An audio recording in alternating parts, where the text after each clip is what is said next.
Spätestens nach Elden Ring sollte jeder die Dark Souls-Reihe kennen. Seit 2016 ist der dritte Teil erschienen und es sieht nicht so aus, als würde noch ein vierter Teil kommen. Aber ist das wirklich so? Plant From Software wirklich keinen weiteren Dark Souls-Teil, obwohl die Spielerschaft danach schreit? Und woran kann das liegen? Liegt es daran, dass die Story des Spiele einfach abgeschlossen ist, oder hat From Software einfach keine Lust mehr auf diese Reihe? All das werden wir in diesem Video herausfinden, denn in diesem Video werfen wir einen Blick auf die Geschichte und Hintergründe der letzten 3 Dark Souls Teile, um herauszufinden, ob storytechnisch überhaupt noch Platz für einen vierten Teil wäre. Außerdem erzähle ich euch, wie für mich ein perfektes Dark Souls 4 aussehen würde, und zum Schluss klären wir die große Frage, wie wahrscheinlich ist es, dass ein vierter Dark Souls Teil tatsächlich erscheint. Wenn ihr mehr solcher Videos sehen wollt, dann liked das Video und abonniert meinen Kanal, um kein Video zu verpassen. Schreibt auch unbedingt in die Kommentare, ob ihr euch auch einen vierten Teil wünschen würdet oder ob die Dark Souls Reihe lieber nur 3 Teile haben sollte. Ich wünsche euch viel Spaß mit diesem Video. Dark Souls. Einfach eine richtig geile Spielereihe, bei der viele gar nicht die Hintergründe der Story kennen, weil sie eben nicht so simpel erzählt wird. Nur anhand von Itembeschreibungen, Cutscenes und Dialogen mit NPCs kann man sie sich zusammenreimen. Starten wir kurz mit der Story der letzten 3 Teile, um zu schauen, ob und vor allem wie die Story im vierten Dark Souls Teil aussehen könnte. Falls ihr übrigens mehr zur kompletten Geschichte und Lore der einzelnen Dark Souls Teile wissen wollt, schaut einfach in die Infokarte oder auf meinem Kanal vorbei. Dort habe ich zu allen Teilen die Story so detailliert wie möglich erklärt. Die Welt von Dark Souls ist eine düstere, geheimnisvolle Welt, geprägt von einem ewigen Kreislauf aus Licht und Dunkelheit, Leben und Tod. Alles begann in einer grauen, formlosen Einöde, die von uralten Drachen beherrscht wurde. Erst mit dem Erscheinen des ersten Feuers entstanden Unterschiede wie Wärme und Kälte oder Leben und Tod. Aus dem Feuer entstiegen mächtige Seelen, sogenannte Fürstenseelen, die von den 4 Wesen aufgenommen wurden. Fürst Gwyn, die Hexe Izalith, der Grabesfürst Nito und ein geheimnisvoller kleiner Zwerg, der die dunkle Seele fand. Während Gwyn und die anderen mit ihren Seelen die Drachen stürzten und das Zeitalter des Feuers einläuteten, spielte der Zwerg zunächst keine offensichtliche Rolle. Doch seine dunkle Seele sollte später von großer Bedeutung sein, sie ist nämlich die Urquelle der Menschlichkeit. Mit der Zeit begann das erste Feuer zu erlöschen. Als es schwächer wurde, verschwammen die Gegensätze, die es einst erschuf, Leben und Tod, Licht und Dunkelheit. Folglich wurden die Menschen von einem Fluch heimgesucht, und zwar vom Fluch der Untoten. Wer davon betroffen ist, stirbt nie endgültig, sondern kehrt immer wieder zum Leben zurück, verliert dabei aber auch nach und nach seine Menschlichkeit und seinen Verstand. Diese Verlorenen nennt man Hüllen. Der Spieler beginnt seine Reise als einer dieser Untoten, eingesperrt in einem Asyl. Nachdem er entkommen ist, wird er nach Lodron gebracht, dem Reich der Götter, um ein uraltes Schicksal zu erfüllen. Seine erste Aufgabe ist es, die 2 Glocken der Erweckung zu läuten. Nach dem Läuten erfährt er von der Schlange Fremd, dass das erste Feuer bald erlöschen wird und nur ein Auserwählter es erneut entfachen kann, so wie einst Gwyn es tat, der sich selbst opferte, um das Feuer am Leben zu erhalten. Um diesem Schicksal zu folgen, muss der Spieler das sogenannte Herrschergefäß finden und es mit den Seelen der alten Fürsten füllen. Dazu zählen Nito, die Hexe Izalith, die 4 Könige von Neulondo und Thief der Schuppenlose. Jeder von ihnen trägt einen Teil von Gwyns Macht in sich. Doch eine zweite Schlange namens Kars erscheint und erzählt eine andere Geschichte. Gwyn soll aus Angst das natürliche Ende des Zeitalters verhindert haben. Dadurch konnte das Zeitalter der Dunkelheit, also das Zeitalter der Menschlichkeit, nicht beginnen. Laut Kars trägt der Spieler ein Fragment der dunklen Seele in sich und ist dazu bestimmt, dieses neue Zeitalter einzuleiten und die Menschheit aus Gwyns Einfluss zu befreien. Am Ende steht der Spieler vor einer Entscheidung. Entweder opfert er sich wie Gwyn und entfacht das Feuer erneut, um das Zeitalter des Feuers weiterzuführen, oder er wendet sich ab, lässt das Feuer erlöschen und wird zum neuen Herrscher im Zeitalter der Dunkelheit. Welche Entscheidung richtig ist, bleibt unklar. Beide Wege sind Teil eines ewigen Zyklus von Aufstieg und Verfall, Licht und Schatten. Dark Souls 2 spielt viele tausend Jahre nach Dark Souls 1 und der Fluch der Untoten besteht noch immer. Die Welt verändert sich zwar, doch der ewige Zyklus von Dunkelheit und Feuer bleibt bestehen. Der Spieler ist ein Untoter auf der Suche nach Heilung und gelangt in das Königreich Drennlake, das bereits am Zerfallen ist. Eine geheimnisvolle Frau namens Emerald Herald erteilt ihm den Auftrag, 4 mächtige Wesen mit großen Seelen zu besiegen: die verlorene Sünderin, den Verkommenen, den alten Eisenkönig und die Spinne Freya. Diese Seelen sind notwendig, um Zugang zum Schloss Drennlake zu erhalten. Doch König Wendrik ist innerlich gebrochen und läuft nur apathisch umher. Die Königin Nashandra entpuppt sich als finsteres Wesen, ein Fragment der dunklen Seele und ist maßgeblich für den Verfall des Reiches verantwortlich. Sie versucht den Spieler zu manipulieren, doch dieser durchschaut ihre Absichten und besiegt sie im finalen Bosskampf. Dann erscheint Aldia, der Bruder von Vendrick und ein ehemaliger mächtiger Gelehrter. Er erklärt dem Spieler, dass der Kreislauf von Feuer und Dunkelheit sich immer wiederholt, ein endloser Zyklus aus Aufstieg und Verfall. Den Ursprung habe dieser Kreislauf in Gwynns Entscheidung, das erste Feuer künstlich am Leben zu erhalten. Für Aldia war das der ursprüngliche Fehler, die sogenannte Ursünde, denn damit wurde der natürliche Lauf der Welt gestört. Am Ende steht der Spieler wieder vor einer Wahl. Wird er den Thron besteigen und damit ein neues Zeitalter des Feuers einleiten, wodurch der Zyklus weitergeht, oder wird er einen anderen Weg wählen, um vielleicht endgültig aus dem Kreislauf auszubrechen? Die Welt von Dark Souls steckt also in einem endlosen Kreislauf. Das erste Feuer erlischt, Dunkelheit breitet sich aus und immer wieder wird das Feuer neu entfacht. In Dark Souls 3 ist dieser Zyklus jedoch in Stocken geraten. Der Prinz Lothric, der das Feuer erneut entfachen sollte, weigert sich und auch die anderen Fürsten der Asche sind gefallen oder entflohen. Dadurch zerfällt die Welt, Zeit und Raum beginnen zu kollabieren und vergangene Königreiche vermischen sich. Der Spieler erwacht nun als namenloser Untoter, bekannt als die Asche im Feuerbandschrein. Dort bittet ihn eine blinde Feuerhüterin, die gefallenen Fürsten der Asche zurückzubringen. Nur so kann das erste Feuer erneut entfacht werden.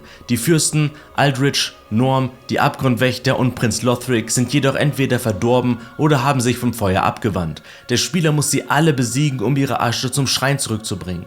Im Verlauf der Reise begegnet der Spieler unter anderem dem Pilger Joel und der geheimnisvollen Juria, die ihn mit einem dunklen Siegel belegen. Dadurch wird er tiefer in den Fluch der Untoten verstrickt, was dem Spieler das wahre Wesen der dunklen Seele näher bringt. Am Ende hat der Spieler wie immer mehrere Entscheidungsmöglichkeiten. Er kann sich selbst opfern, um das Feuer zu bewahren, auch wenn es schwächer weiter brennt als je zuvor. Er kann helfen, das Feuer vollständig zu löschen und so das Zeitalter der Dunkelheit beginnen zu lassen, obwohl der Kreislauf nur in einen Schlaf fällt.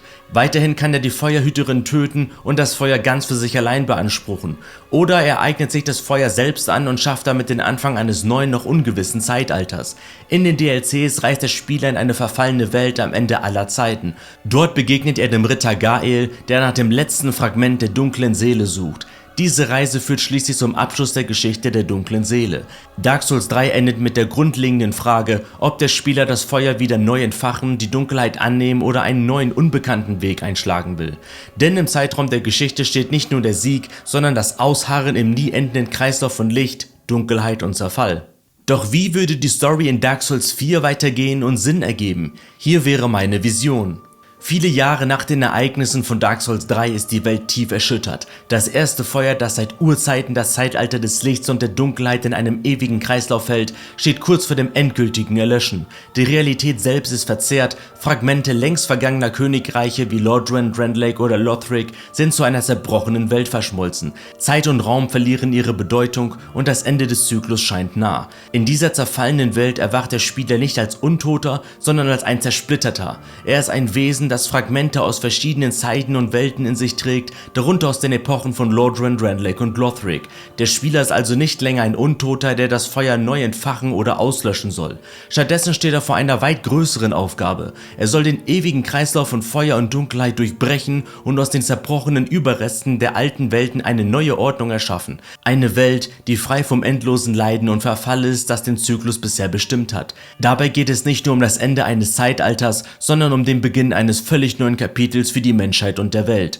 Eine neue Gruppierung namens Bruderschaft der Zerfallenen hat sich diesem Ziel verschrieben. Sie wollen nicht nur das Feuer auslöschen, sondern auch die Dunkelheit und damit auch die dunkle Seele, die Quelle des Fluchs und der Menschlichkeit. Doch ihr radikaler Plan könnte die gesamte Welt in den Untergang reißen. Auf seiner Reise durch die zersplitterte Welt trifft der Spieler auf 4 mächtige ursprüngliche Wächter. Dabei handelt es sich um 4 uralte Wesen, die bereits lange vor Gwyn existierten und die Grundlagen des Zyklus von Feuer und Dunkelheit erschufen.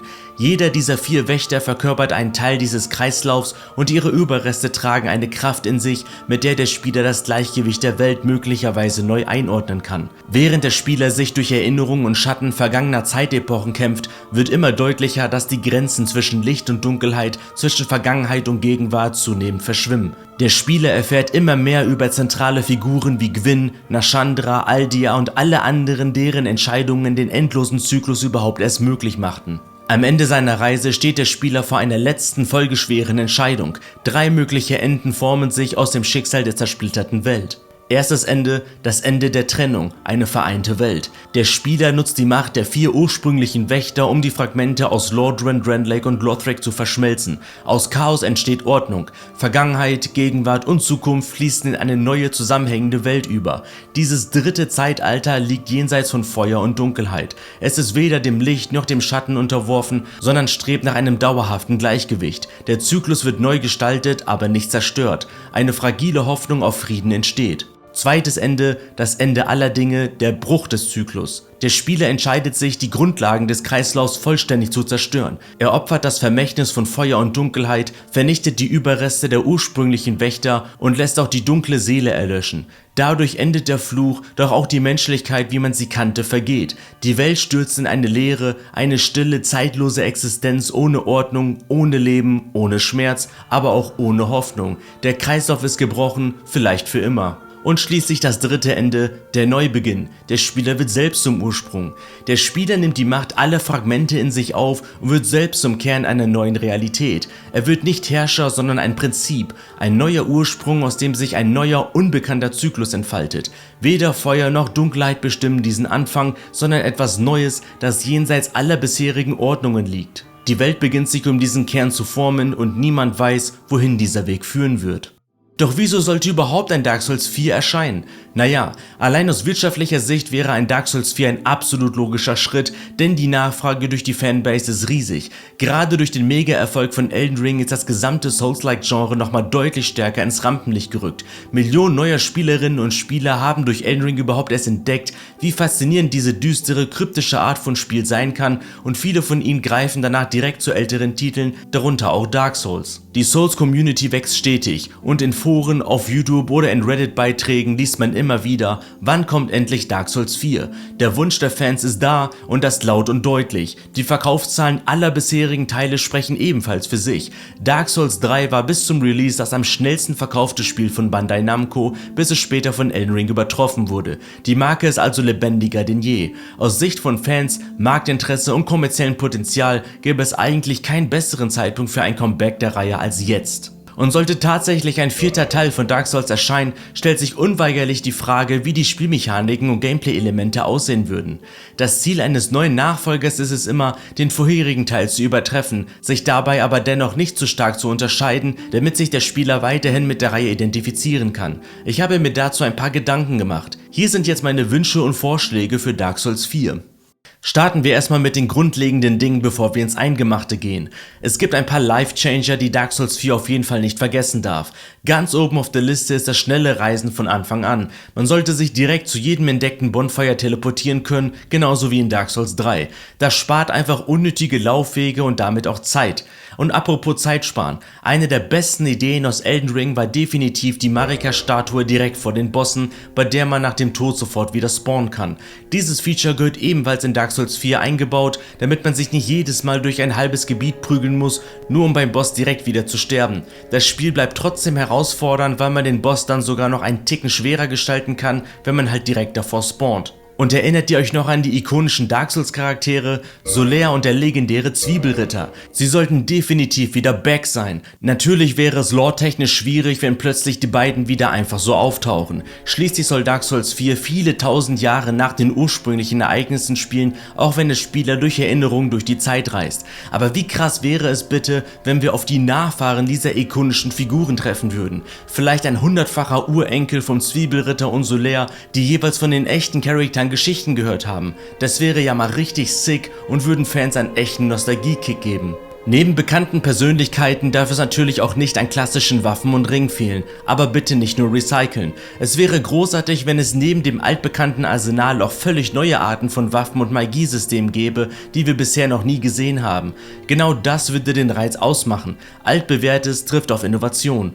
Auch das FP-System, also diese blaue Leiste für Zauberer, Spezialangriffe und Skills, sollte unbedingt beibehalten werden. Es hat das Kampfsystem vielseitiger gemacht und auch Magie sinnvoller eingebunden. Vorher hatte man nur eine gewisse Anzahl an Zaubern und Wundern, die man einsetzen konnte, was teilweise echt blöd war. Mit den blauen Ashen Estus Flasks kann man nun einfach selbst sein Mana auffüllen, wenn man noch mehr braucht. Und wenn wir schon beim Gameplay sind, das Leveln an jedem Bonfire sollte unbedingt wieder eingeführt werden. Es war extrem nervig, dafür immer erst in den Feuerbahnschrein zurückkehren zu müssen wie in Dark Souls 3.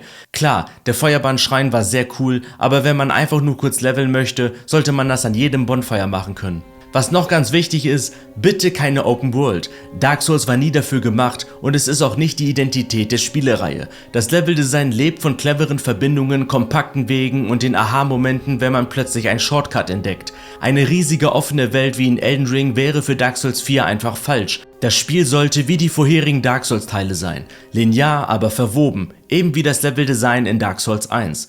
Kommen wir mal zu den Waffen-Upgrades und Schmiedesteinen. Dark Souls 3 hat's ja einfach perfekt gemacht. Das System mit den verschiedenen Edelsteinen, die die Skalierung anpassen, war einfach genial. Willst du Stärke? Nimm einfach einen schweren Edelstein. Willst du Geschicklichkeit? Nimm einen scharfen. Die Möglichkeit, eine Waffe flexibel an den eigenen Build anzupassen, war nicht nur praktisch, sondern auch motivierend. Deshalb sollte auch bitte genau dieses Upgrade-System übernommen werden. Und was die Schmiedesteine angeht, es sollte viel einfacher sein, mehrere Waffen aufzuleveln. In allen Dark Souls Teilen hat man oft das Gefühl, auf eine einzige Waffe festgelegt zu sein, weil die Ressourcen einfach zu knapp sind. In Dark Souls 4 sollte es deshalb möglich sein, seltene Steine schon frühzeitig im Hub bei einem Händler kaufen zu können und nicht erst, wenn das Spiel fast vorbei ist. Je nachdem, wie weit man im Spiel fortgeschritten ist, sollten sich die Preise der Schmiedesteine dynamisch anpassen, um für ein gutes Balancing zu sorgen. Hochwertige Schmiedesteine sollten zu Beginn extrem viele Seelen kosten, während man ab Level 90 zum Beispiel nur noch ein Drittel dafür zahlen muss. So bleibt der hohe Schwierigkeitsgrad trotzdem erhalten. Und wenn Neulinge damit nicht klarkommen, müssen sie eben Seelen farmen. So können sie sich bessere Schmiedesteine leisten und die Bosse werden etwas leichter für die. Und ein weiteres Must-Have ist das Umskalieren. Es muss im Spiel unbedingt möglich sein, sein Bild umzubauen, und zwar mehr als einmal. Wer mit einem Geschicklichkeitsbild startet und später doch lieber auf Stärke oder Magie gehen will, sollte das im selben Durchlauf tun können. Das erhöht die Flexibilität enorm und macht das Gameplay viel dynamischer und experimentierfreudiger. Passend dazu kommen wir zu den Attributen. In Dark Souls 4 sollte die Ausdauer und Ausrüstungslast wieder in einem Attribut gebündelt sein, so wie in Dark Souls 3. Dadurch ist die Iframe-Mechanik beim Rollen wieder direkt an die Ausrüstungsbelastung gekoppelt, so wie es sein soll. Bitte kein Comeback des unnötigen Anpassung-Attributs aus Dark Souls 2. Wer das kennt, weiß, nichts war verwirrender als seine Unverwundbarkeitsframes über ein völlig kryptisches Attribut zu regeln. Das muss wirklich nicht nochmal sein. Und zu guter Letzt die Questlines. Die sollten deutlich nachvollziehbarer und voneinander unabhängig sein. In Dark Souls 3 war es ein Albtraum, wenn man eine Questline verkackt hat, nur weil man mit dem falschen NPC zuerst gesprochen hat. Stichwort Rosaria. Das war frustrierend und völlig unnötig. In Dark Souls 4 sollten die Questreihen klarer strukturiert sein, ohne sich gegenseitig zu blockieren, gerne immer noch mysteriös, aber bitte fair und logisch. Das waren so meine Wünsche und Vorschläge zu Dark Souls 4. Schreibt an dieser Stelle bitte unbedingt, welche Ideen ihr noch habt und vor allem, wie ihr meine Vorschläge findet. Das würde mich echt interessieren. Wir haben uns schon die Gründe für ein Dark Souls 4 angeschaut. Doch so sehr sich viele Fans auch ein Dark Souls 4 wünschen, gibt es auch gute Gründe, warum dieser Wunsch vermutlich nie Realität wird. Einer der wichtigsten Punkte ist, dass die Story eigentlich abgeschlossen ist. Mit Dark Souls 3 wurde der Zyklus von Licht und Dunkelheit zu einem Ende geführt und die Entwickler haben bewusst mehrere Enden eingebaut, die den Abschluss der gesamten Lore symbolisieren. Besonders die DLCs von Teil 3, vor allem The Ring City, wirken wie ein finales Kapitel. Nicht nur inhaltlich, sondern auch atmosphärisch. Es fühlt sich einfach an wie ein Abschied. Hinzu kommt, dass sich From Software inzwischen deutlich breiter aufgestellt hat. Mit Sekiro und vor allem mit Elden Ring hat das Studio gezeigt, dass es längst nicht mehr auf die Dark Souls-Reihe angewiesen ist. Elden Ring war ein gigantischer Erfolg, nicht nur kommerziell, sondern auch kreativ. Und gerade Hidetaka Miyazaki, der kreative Kopf hinter all diesen Spielen, hat mehrfach betont, dass er neue Welten und Ideen erkunden möchte, anstatt alte Konzepte immer wieder zu wiederholen. Aus seiner Sicht wäre ein vierter Teil womöglich ein Rückschritt oder sogar vielleicht ein kreatives Risiko. Das erkennt man auch daran, dass From Software bereits an einem völlig neuen Projekt arbeitet, The Duskbloods. Daran sieht man deutlich, dass das Studio seinen Fokus auf frische Ideen legt, statt auf Fortsetzungen. Ein Dark Souls 4 wäre also nur dann realistisch, wenn man dafür eine wirklich neue Vision hätte, nicht bloß Nostalgie. Und zu guter Letzt würde ein Dark Souls 4 Erwartungen wecken, die kaum noch erfüllbar sind. Die Trilogie hat sich über die Jahre einen legendären Ruf aufgebaut. Jeder Teil hat seine eigene Identität, seine eigene Welt, seine eigene Bedeutung. Ein vierter Teil müsste also nicht nur an diese Qualität anknüpfen, sondern sie übertreffen. Und das ist selbst für ein Studio wie From Software ein gewaltiger Druck. Nach dem grandiosen Erfolg von Elden Ring ist die Sehnsucht nach Dark Souls 4 groß und das aus gutem Grund. Die Reihe hat Millionen von Fans gewonnen, die gespannt auf neue Abenteuer warten. Storytechnisch fühlt sich Dark Souls 3 mit seinem DLC zwar wie ein würdiger Abschluss an, doch die Welt ist düster, komplex und voller Geheimnisse. Das hinterlässt genug Raum für neue Geschichten und frische Ideen. Aus wirtschaftlicher Sicht wäre ein neuer Teil ein Volltreffer, da die Community wächst und die Marke so lebendig ist wie niemals zuvor. Gleichzeitig könnte From Software aber auch das Gefühl haben, die perfekte Story bereits erzählt zu haben und lieber neue Welten zu schaffen. Und was ist mein persönlicher Wunsch? Ihr könnt es wahrscheinlich schon heraushören, ich würde mir ein Dark Souls 4 definitiv wünschen. Dark Souls 4 sollte das klassische Leveldesign und die knallharten Herausforderungen beibehalten, dabei aber neue Gameplay-Elemente und spannende Story-Twists einbauen. Keine Open World, dafür eine raffinierte, verwobene Welt, die Fans zum Staunen bringt. Doch bekommen wir bald ein Dark Souls 4? Wahrscheinlich nicht bald, aber die Hoffnung stirbt bekanntlich zuletzt. Von den Entwicklern ist keine offizielle Ankündigung in Sicht, doch die Sehnsucht der Fans und das Potenzial sind riesig. Also, dranbleiben, Fan bleiben und From Software bei jeder Gelegenheit sagen, dass man auf ein Dark Souls 4 gehypt wäre. So kriegt das Studio früher oder später mit, dass die Nachfrage der Fans da ist. Und wir wissen ja, dass From Software immer auf seine Fans hört. Schließlich haben sich die Fans ein Bloodborne in 60 FPS gewünscht und, nun ja, wir warten seit 10 Jahren noch drauf. Aber jetzt interessiert mich, wie ihr die Dark Souls-Reihe findet und was euer Lieblingsteil ist. Schreibt es in die Kommentare. Schreibt doch unbedingt in die Kommentare, wie ihr meine Vorschläge für ein Dark Souls 4 haltet. Abonniert unbedingt meinen Kanal, um kein Video zu verpassen. Haut rein!